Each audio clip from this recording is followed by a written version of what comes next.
Welcome to DeepTech315. I'm Gene along with Doug. Our three topics this week are Google's Gemini model, second AMD talking a big game about the demand for their chips, and last Take-Two, the waiting game continues with Grand Theft Auto.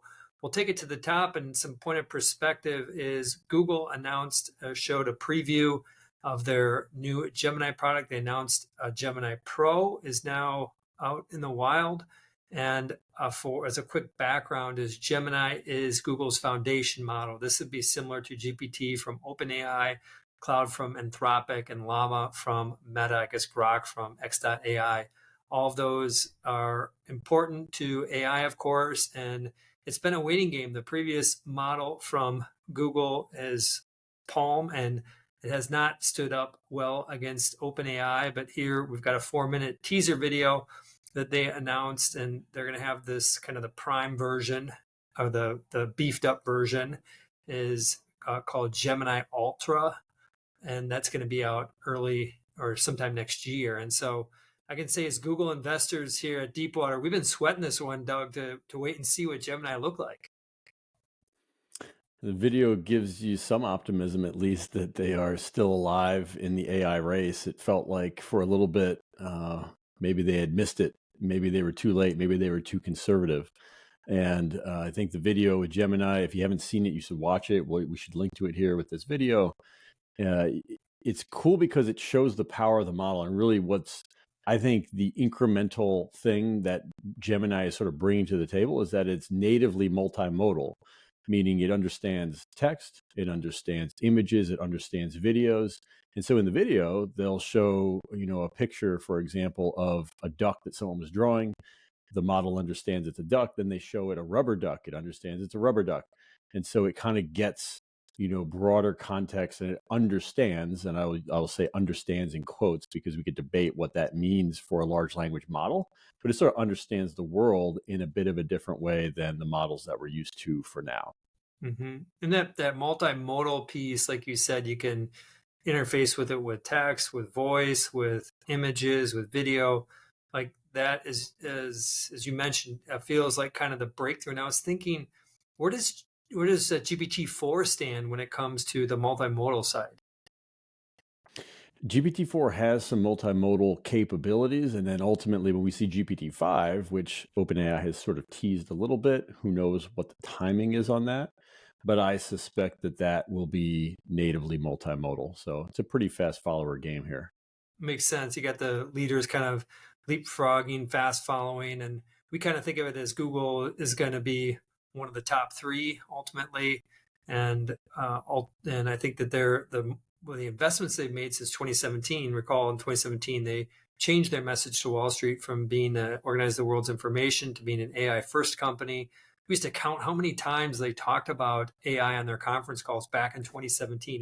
It was like 20 times, well before it was in vogue, and I think we're starting to see some of the fruits of that labor, and was delighted to see it. And I think when I think about Google, the investment more broadly is that there's this case that Google is basically going to kind of lose its presence because search is going to be everywhere, with these different foundation models allowing search to be inputted everywhere. And from our perspective is that Google still has the data of search for the last, call it 20 years, and that should help inform them and help them kind of transition to being a place first. And from my perspective, it's when I think about this model and Gemini and the potential, it's just about getting people to interact more with Google. And then, by the way, do some search along with that, but just kind of increasing engagement. I've always felt like search kind of stands on its own in some ways against these large language models. I mean, the thing that these large language models are so powerful for, and these generative models, is creativity. It's enhancing creativity, and it's helping humans build on ideas. I mean, search fundamentally doesn't do that. Search answers questions. So a large language model could answer a question, and it'll get better at answering questions over time if you want to know what the state capital is of New York. But that's not, first of all, it's not a monetizable query for Google, so it doesn't really matter.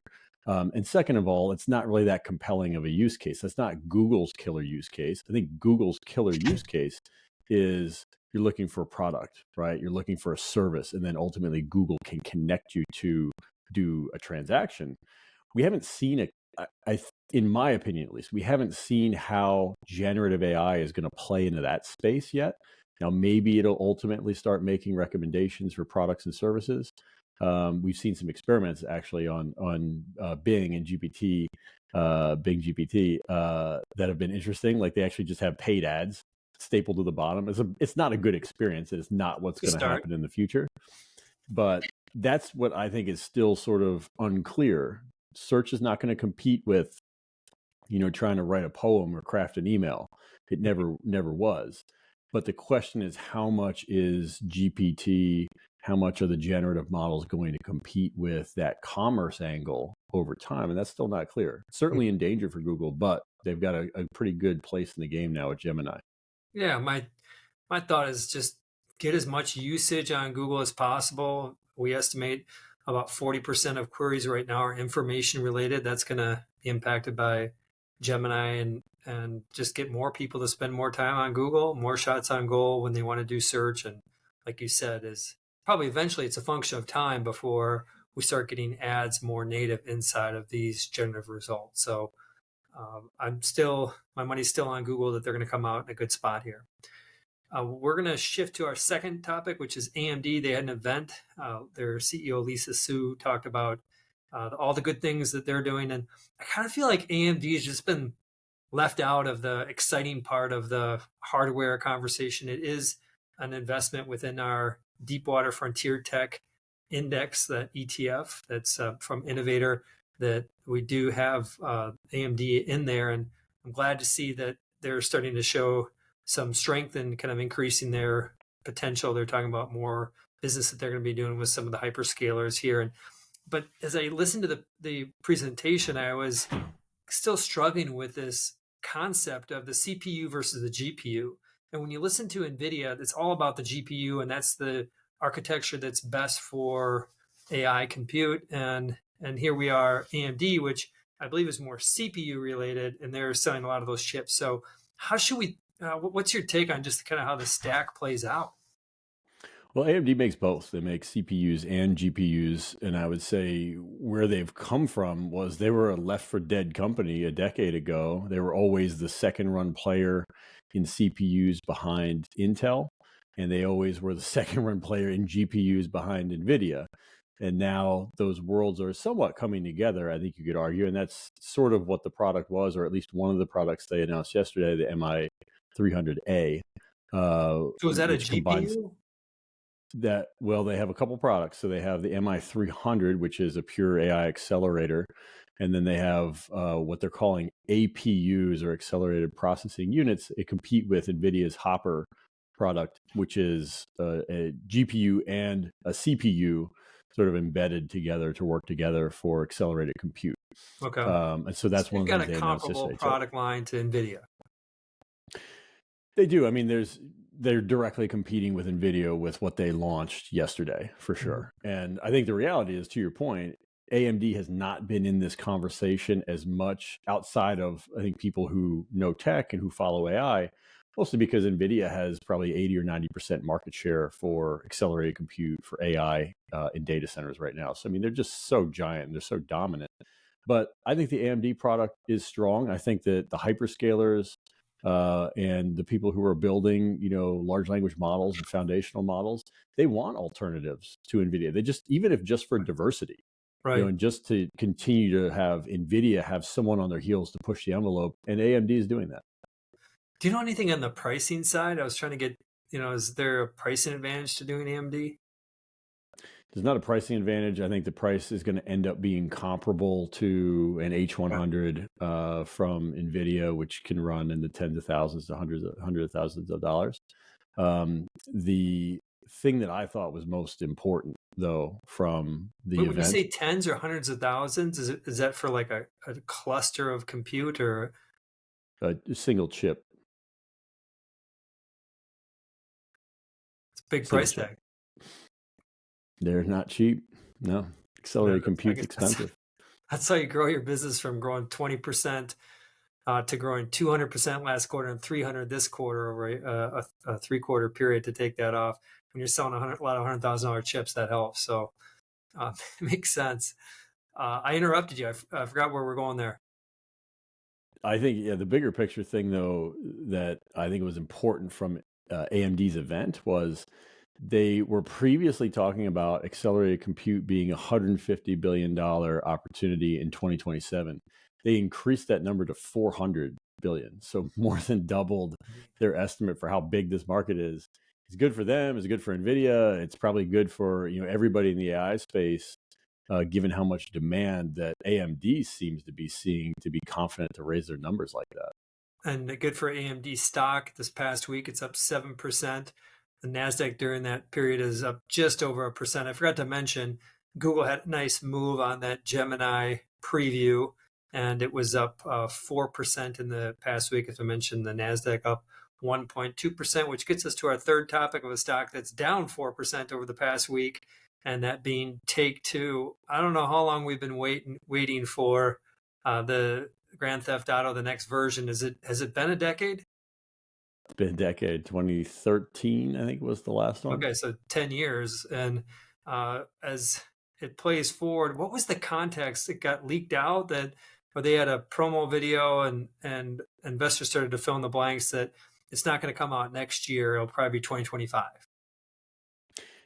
The video, they announced they were going to put out a video to show the game.